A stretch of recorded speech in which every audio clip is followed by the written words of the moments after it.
Di video ini gue mau ngomongin duit. Iya, bukan mental, bukan lain-lain, tapi duit. Kaya itu duit, yang gue maksud adalah duit, materi. Pengertian gue, orang kaya itu adalah menghasilkan duit lebih banyak daripada yang dia belanjakan. So, lo berpikir mungkin orang kaya itu setiap pagi bangun udah ngomong gini, gue miliarder, gue banyak uang, santai dulu rebahan dulu. Enggak, bos. Orang kaya itu dia menikmati setiap paginya. Dia bekerja keras. Gua banyak ngobrol sama orang kaya.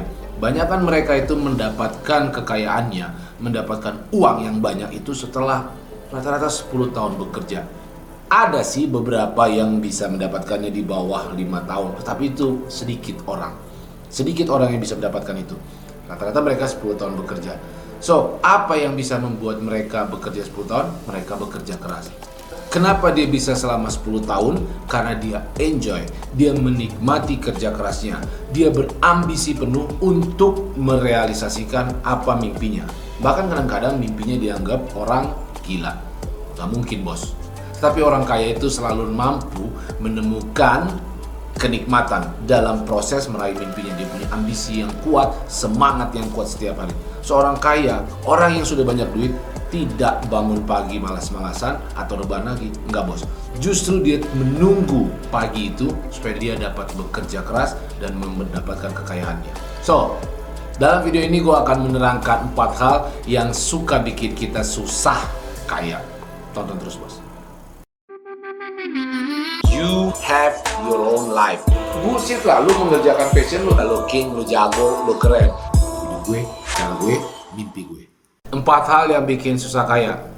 1, gak pernah diajarin tentang uang. Coba deh inget-inget. Saat kita dulu di sekolah, dari mulai SD, SMP, SMA, sampai kita lanjut, yang beruntung bisa lanjut ke kampus, universitas, mana pernah kita diajarin tentang uang. Bagaimana sih cara kerja uang itu? Uang itu bertumbuhnya gimana sih? Even di keluarga kita sendiri, sama orang tua kita, gak pernah kita tahu bagaimana tentang uang ini. Bentuknya apa ini uang? Bagaimana, apa definisinya? Bagaimana cara kerjanya? Gimana cara dapetinnya? Dan seterusnya. Itu tidak pernah diajarin, bos. Padahal, bos, sepanjang hidup kita selalu mikirin uang. Kalau kita nggak punya uang, maka otak jadi pusing, badan jadi males, lemes, loyo. So, inilah yang sering membuat kita jadi susah kaya, karena kita tidak pernah mengerti bagaimana uang itu bekerja. Dan akhirnya yang sering kita lakukan adalah setelah kita lulus kuliah, lalu kita mulai ikutan deh tuh, namanya pelatihan, ada MLM, ada investment, ada saham, ada macam-macam cara cari duit. Pokoknya intinya pengen duit. Dan karena kita tidak mengerti dasar tentang cara kerja uang itu dari sejak dini, maka kita sering gagal dan kita menyalahkan bahwa pelatihan-pelatihan itu adalah busuk, jelek, dan sampah. Padahal belum tentu, bos. Karena banyak orang yang mengerti tentang cara kerja uang dan dia bisa mengaplikasikan semua seminar dan coach dan pelatihan dan hal-hal yang dia pelajari itu untuk menjadi sejumlah uang. So, sejak dini, sejak sekarang, lu semua yang masih muda, lu yang mau berbisnis, lu yang mau berusaha atau berkarir apapun yang lu pengenkan, belajarlah bagaimana cara kerja uang itu. Bagaimana sih bentuknya apa, barang apa ini uang. Cari di internet, belajar tentang uang.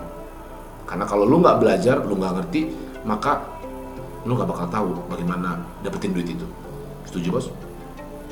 2, tidak memiliki skill yang bisa kasih uang. Yang diajarin di sekolah kita, yang diajarin sama orang tua kita adalah, anakku tersayang, masuklah ke sekolah belajar dan dapatlah nilai yang bagus. Lanjutkanlah ke bangku kuliah sampai lu dapat gelar diploma atau sarjana supaya lu dapat pekerjaan, supaya lu bisa ngelamar ke kantor, kemudian lu dapat pekerjaan dan hidup lu akhirnya bergantung sama pekerjaan. Itulah yang didoktrin ke dalam otak kita. Buat gue, hal itu membuat kita tidak mengerti. Kita tidak mempunyai skill yang bisa kasih kita uang. Jadi yang lu inginkan adalah sebuah pekerjaannya. Buat gue adalah yang penting lu memiliki skill. Ketika lu memiliki skill yang bisa menghasilkan lo uang, maka itu akan memberikan ketenangan. Satu, ketenangan dalam pikiran lu. Yang kedua, itu akan memberikan rasa aman atas diri lo sendiri. Dan yang ketiga, lo akan bebas secara finansial. Karena lo nggak peduli sama perusahaan lo. Kalau perusahaan ini nggak cocok, lo bisa pindah. Bahkan tidak mesti di perusahaan itu, lo bisa freelance, lo bisa menawarkan usaha lo ke banyak perusahaan, ke banyak orang yang membutuhkan. So, evaluasi dan lihatlah diri lo sendiri. Skill apa sih yang lo milikin? Dan kalau lo suka di situ, kembangkanlah. Sehingga setiap saat itu akan bertumbuh dan memberikan nilai-nilai lebih terhadap klien lo, terhadap perusahaan lo, atau terhadap siapapun yang mau bayar skill lo. So, pelajarilah, kembangkanlah skill yang memang bisa kasih uang. Contohnya, lo bisa membuat gambar di Instagram. So sekarang banyak dibutuhkan desain grafis buat Instagram. Contohnya lo bisa bernyanyi. Contohnya lo bisa memasak. Lo bisa public speaking. Lo bisa ngajar. Lo bisa coding, IT. Lo adalah seorang dokter. Lo punya skill, bos. Skill inilah yang lo kembangkan. Bukan semata-mata nilai bagus dan bekerja di sebuah kantor. Tidak. Karena lo bisa bekerja di mana saja ketika lo memiliki skill. Ingat, ketika lo punya skill dan mengembangkan skill ini, maka lo akan tenang pikiran lo akan merasa aman, dan lo akan bebas secara finansial. Yang artinya, lo akan kaya. 3, ngomong duit itu tabu, negatif. Pokoknya jelek deh, bos. Ya kan? Coba deh, lo tanya sama temen lo. Bos, gaji lo berapa? Bos, pendapatan lo berapa? Pasti lu dianggap apa tuh? Kepo banget lu, pengen tahu banget. Ketika lu mau menanyakan pendapatan, uang, tabu. Atau contoh lagi, kita sering dengar pendapat gini, jangan rakus sama uang.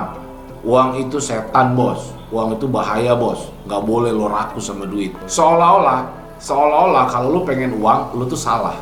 Ya kan? Kalau ngomongin uang itu tabu, itu entah kenapa tuh budaya di Indonesia tuh kayak begitu. Ada lagi orang, gue lihat gini, dia pengen berbuat lebih. Ya kan, dia pengen sedekah, dia ingin berbagi ke sesamanya. Tetapi ketika sekali saja dia jualan, dia langsung dianggap rakus. Oh, dia cuma mau cari duit. Oh, dia cuma mau cari untung. Dan langsung dianggap, ini orang bahaya, ini orang kikir, dengki, segala macam deh tuh. Kenapa ya? Kenapa kayak begitu? Kalau lo menganggap, di luaran lo menganggap uang itu adalah bahaya, ya wajar-wajar aja lu nggak kaya.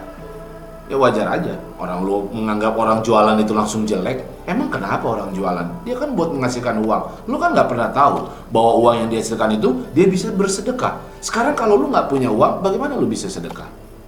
Pada saat lu melakukan sedekah, lu butuh uang, bos. So, hilangkan pemikiran itu. Jangan menganggap uang itu, membicarakan uang itu tabu. Carilah orang-orang yang memang bisa terbuka soal bagaimana menciptakan uang, bagaimana cara kerja uang, dan belajar bersama di situ. Kita berbagi soal uang. Itulah. Saat lu tetap menganggap bahwa membicarakan uang ini adalah hal yang tabu dan negatif, maka nggak heran kalau lu nggak kaya-kaya, bos. Serubah itu, bos. Gue nggak ngerti kenapa tabu uang. Komen di bawah ini. Menurut tabu nggak sih kalau gue ngomongin uang? Emang kenapa? 4, ngutang buat belanja hal yang nggak penting. Ini parah, bos. Ya kan? Lu pengen dianggap tajir, lu pengen dianggap kaya, banyak uang, tapi akhirnya lu belilah barang-barang yang nggak penting, lu ngutang, bos. Sehingga gini, gue kasih contoh ilustrasinya, lu mau dilihat orang keren, maka lu nyicil mobil, ya kan? Lu cicil lah mobil itu 5 juta. Sebenarnya lu belum butuh mobil, bos. Sebenarnya bullshit lah kalau lu bilang lu butuh mobil untuk berangkat kerja. Kan lu bisa naik bus, kan lu bisa naik angkutan umum, kan lu bisa naik motor juga. Kenapa mesti beli mobil yang sebegitunya? Atau kadang-kadang orang gue lihat beli baju harga mahal-mahal demi dilihat orang-orang. Padahal orang-orang yang ngelihat lu itu juga nggak penting dalam hidup lu, juga nggak ngasih lu apa-apa. Lu tak coba rasain pada saatnya nanti ketika lu udah beli semua sih 5 tahun lu cicil, atau bahkan ada yang lebih dari 5 tahun lu cicil, sehingga hidup lu akan terpenjara sama cicilan itu. Hidup lu akan butuh uang untuk mencicil, melunasi utang-utang lu yang gak penting ini. Lu kira itu bikin lu happy? Ini biasanya karena pengaruh sosial media. Orang beramai-ramai posting di sosmednya bahwa dia punya uang, dia tajir, dia kaya. Sudah pamerin dengan barang-barang yang branded, dia barang-barang yang gak penting. Di dalam hidupnya tidak diperlukan, yang sebenarnya belum dibutuhkan saat ini, bos, dalam hidupnya.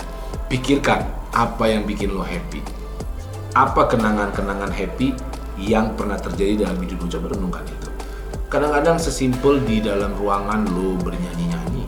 Kadang-kadang sesimpel lu bermain sama anak lu, main apa namanya tuh, atau ketawa sama anak lu. Kadang-kadang sesimpel lu jalan-jalan sama anak lu ke taman. Kadang-kadang sesimpel lu kalau punya pasangan berdua dulu lu makan pecel lele di warung. Simple bos. Apa yang bikin lo happy? Coba rumuskan itu dan lihat pengalaman lo. Kejadian-kejadian apa yang bikin lo happy? Banyak sekali kejadian-kejadian itu simple dan tidak butuh uang yang sekarang lo cicil itu. So, kalau lo masih membiasakan ngutang untuk beli hal-hal yang gak penting demi buat orang-orang yang gak penting itu kagum sama lo, itulah yang bisa bikin lo tidak kaya bos. Jadi kalau lo mau kaya, lupakan itu dan rubah itu sekarang. Kaya itu simple, punya uang itu simple. Dimana lu memiliki uang yang dihasilkan lebih banyak daripada uang yang dikeluarkan. So, supaya mendapatkan uang yang lebih banyak, lu mesti belajar apa itu uang. Dan supaya untuk membuat belanja lu lebih sedikit, maka lu harus mereview apa hal yang penting dan yang tidak penting buat diri lu. Tujuan dari video ini adalah gue pengen lu kaya, gue pengen lu dapat duit, gue pengen lu punya uang yang banyak. So, ini adalah tentang uang, bukan tentang mental. Dan jangan lupa untuk share ke seluruh penjuru dunia supaya teman-teman lo itu pada kaya semua. Thank you, Mas.